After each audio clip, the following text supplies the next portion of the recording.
Hi, this is Zafar Bokhari. Welcome to the very interesting course of International Marketing. International Marketing basically is a branch of another interesting course which is called International Business. International Business, and in my lectures on International Business, we cover across the board every single business function, from marketing to management to accounting, financing, human resources, production, and all those things. But in the area of international marketing, our main focus will be in this particular course strictly on the marketing aspect of this business. But we will not again remain limited to the marketing. We will bring like another very important element, which is production, which varies from country to country, continent to continent, because we just cannot say that one size fits all from the product point of view. So we have to modify, we have to change the product.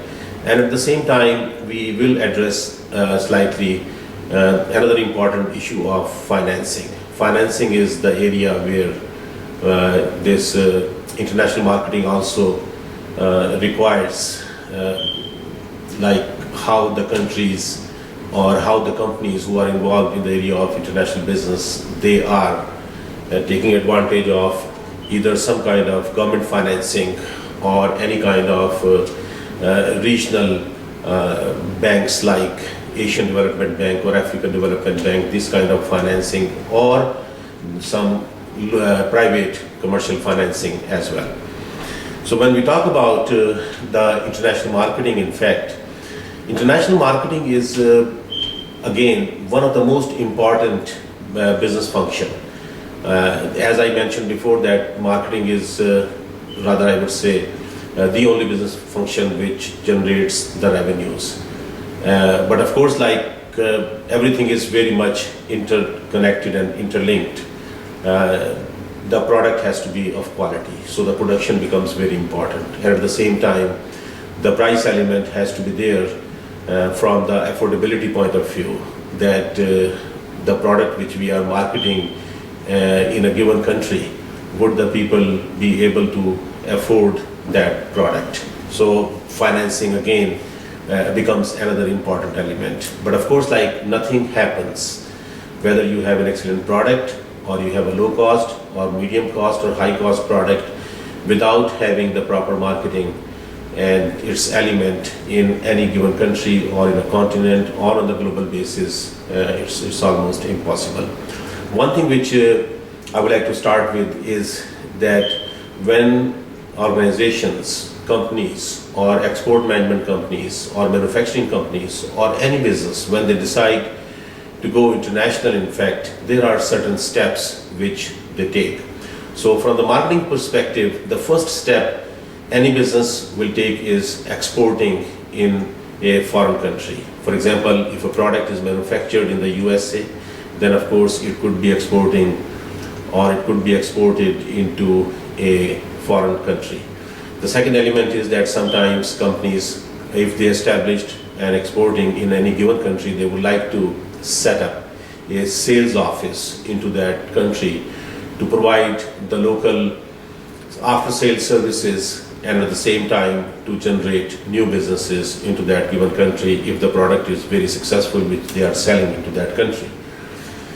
The next element is the companies, when they are successful and the product is very well known and understood in any given country, then they would like to establish a joint venture. So they would like to pick up a company who is manufacturing or who is distributing the same kind of product which the export company or export management company has been doing that, or even a manufacturer has been doing that, and then they try to set up a joint venture into that particular company. The next element which the companies would like to do is establishing a wholly owned subsidiary.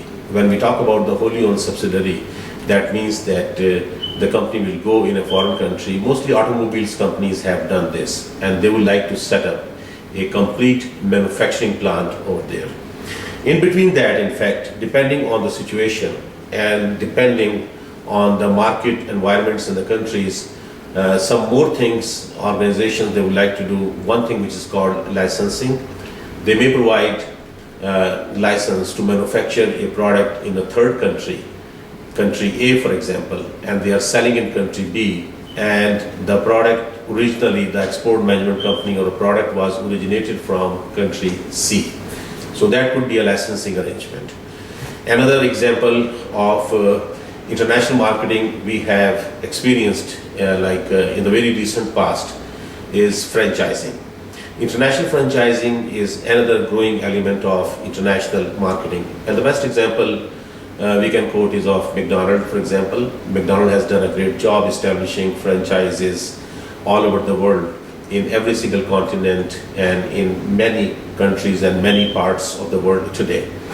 So to give you a basic understanding about international marketing, what I have tried to do is I have tried to address the issue from a export management company point of view, where a small business could do and they could play the role that they could set up their own small export management company and then pick up a product and get it manufactured either under their own private label by the private label manufacturers under their own brand name, or they can pick up any product and be the international marketing arm of a local manufacturer.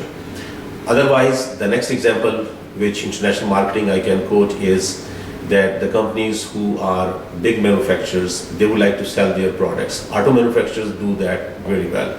They manufacture in one country and they sell into another country.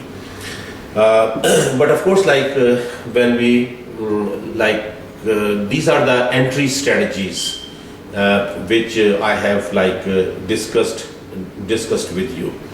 The next thing I would say is that when we look at the international, from the international marketing perspective globally, then of course we have to divide the world into different segments. When we look at the segments, then we will see that every single segment has its own qualities. For example, the European countries, for example, they have their own European pattern, and that continent has its own buying capability, its own culture. So the people, when they buy a product, whether they are buying in France or whether they are buying in Germany, they are capable of buying a product, and culturally that product matches to them. At the same time, when we go to the other continent in Africa, then of course everything changes. The product which we can sell in Europe, we just won't be able to sell in the continent of Africa. So ultimately, for African continent, again, the companies, they have to come up with a product where the local population or Africa, not only product meets and needs according to the local customs and the local cultures, at the same time, the product is affordable. The same way, when we talk about international segmentation, then when we look at the continent of Asia and then continent of America, and within Asian and American continents, you will see there are subcontinents: South America, Central America, North America, Western Hemisphere in this Americas region. Or when you go to Asia, then you will find out that Middle East as a segment, which is more connected and more closely culturally linked with the Northern Africa, and then of course South Asia, Southeast Asia, Pacific Rim. All these countries, in fact, they are the best example of segmentation. When we talk about the segmentation point of view, then of course the management of any organization, they have to decide that how they are going to sell their product. Selling a product has multiple managerial dimensions. For example, the first dimension, we can say that the company has an ethnocentric behavior or ethnocentric strategy. When the companies adopt an ethnocentric strategy, that means that anything which they are doing or they are promoting or they are selling from the headquarters point of view, it is a standardized product. Of course, there are some standardized products which could be sold by using that ethnocentric strategy. For example, selling wheat or selling fruits and vegetable or selling rice, sugar, gasoline, or many other products. These are very common like products in every single culture. Coffee, tea, these are the best examples of this product. But majority of the time, in fact, the small businesses or the small entrepreneurs, when they want to develop their international marketing portfolio, they have to focus on another area which is called a polycentric strategy. Polycentric strategy basically addresses like the approach where one country and one product approach. And that's what like they do is that they would like to introduce a product or a service from the United States into a foreign country. And then of course, what the marketing organization or the export management company or a small business has to do is that they have to look into that what is the culture of that country, what is the population of that given country, what are the system of government, financial, like all kinds of financial rules and regulations. And the most important thing is that they have to realize that that the product is really required into that country, and then of course then they have to address the issue after learning everything from the cultural, socio-economic and geopolitical point of view. Then they have to move into this area that okay, if I'm going to sell this product into that particular country, then is the price would be affordable. So that is a very important area to look into. But at the same time, in fact, in the polycentric strategy, one thing I will mention from the practicing point of view is that small companies sometimes, even if they don't sell a product, they can sell technology also. For example, like if you pick up, like, just take an example, for example, let's say you pick up a country, Senegal in West Africa. And from America, you could sell them like a dairy technology, a pharmaceutical technology, or a beverage technology, or this kind of things where the American machinery and American equipment and American technology will be set up in that particular country to manufacture or produce the product which could be then sold to the end user or end buyer. So this is another area where the small businesses they can always look into. Since we are on that polycentric issue, one more thing which has emerged in fact very recently from a polycentric point of view is to expand the market or to develop a better international marketing. The companies and the organizations, in fact, they are now using geocentric strategy. In geocentric strategy, what the marketers have done is, in fact, they have divided, for example, African continent into different smaller regions. So that strategy, I'm sorry, not geo but regiocentric strategy. In regiocentric strategy, in fact, for example, the continent of Africa has been divided into subcontinents. For example, North Africa as a continent. So if you are selling or if you're developing a product, for example, for Algeria or for Libya, so that means that product could be sold all over North Africa, starting from Morocco to Egypt. At the same time, I gave you the example of Senegal, which is in West Africa. So you could develop a product for Senegal, but at the same time, it will have a spillover effect and the product could be sold all over West Africa. So any consumer product which could be sold into a given country, that product under the concept of regiocentric strategy could be sold all over. When I talked about the geocentric is very much linked with those companies who are global companies. For example, Coca-Cola, Pepsi-Cola, McDonald's. These companies, in fact, they sell in the global market. And their products are sometimes standardized also. Like Coke is a Coke, Pepsi is a Pepsi, or a coffee, or sugar or something. So there are many like large to medium multinational corporations who are selling these commodities or these basic human consumption products all over the world. Same way, like you could set up a small pharmaceutical manufacturing industry into any third world country by using a polycentric approach, but then that polycentric approach will be converted into a regiocentric approach. Now, the next thing, of course, like I would say from the international marketing point of view is that how the world has really came close in the past few years, which is called integration. When we talk about the integration, then the best example of integration we have seen conversion of GATT, which used to be General Agreement on Trade Tariff established after Second World War, and that was rolled into WTO, World Trade Organization, where more than 190 countries are members of WTO.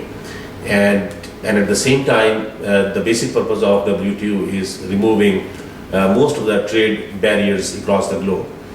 And again, what has happened is the geography of the world again has played a major role into this area. For example, when we talk about the regional economic integration, then we can say that yes, in North America, for example, NAFTA was created for Mexico, Canada, and the United States. At the same time, there are CAFTA, Central American Free Trade Agreement, and the Dominion Republic was created for the middle, southern countries from Nicaragua to Dominion Republic, including Guatemala and all these countries. But at the same time, then CARICOM was created, the Lower Peninsula of South America. The same way, the best example of regional economic integration we can quote is of European Union, EU. And European Union has done a great job in that integration. Integration has multi-levels. For example, the initial level is of course removing most of the taxes or removing most of the barriers on the trade, but at the same time, when countries, they came more close in the area of trade, the way the European countries have come, then they removed more barriers. So then they created a political entity, European Parliament, or European financial institutions as one entity. So the same way we will find out that Asia has some of the entities, though Asia is the continent where like every single country, it has its own way of doing things. For example, China, India, Pakistan, Sri Lanka, Bangladesh. But at the same time, these countries are part of ASEAN as well, like some of the Asian organizations, but majority of the countries which has really playing a major role are Pacific Rim countries, or the East Asian countries, which are very much into that regional integration. Africa is another continent where ECOWAS from the West Africa has played a major role, but at the same time there are some other African initiatives or African economic integration where different countries, they are part of that local or the regional economic integration for the development of the business. The basic purpose of this international marketing course again to understand is that keep one thing in your mind, and that is that irrespective of the people wherever they live, whether they live in the poorest Somalia to the richest America, or the oil-filled Middle East to the working China or wherever, the basic human necessities are the same, and those basic human necessities falls into like food, shelter, clothing, education, medicine, telecommunication, transportation, and personal care products. And marketers, when they focus on these products from these areas, the chances of success increases. The reason is because irrespective of the quality of life, the need for the food and the need for the education or the need for medicine or the need for transportation or the need for personal care, it's a common needs. Every single human being needs all these products every single day. The last thing which I would recommend you, that whenever you think of international marketing, always think that international marketing is not just selling product which is a tangible product. International marketing covers even services as well. When we talk about the services, then you will see that international marketing has done a great job in hospitality industry, like hotels like Hilton or Holiday Inn or Marriott. All these change. In fact, like they have established their office everywhere. At the same time, universities have created their international operations as well. So universities has created their campus all over the world.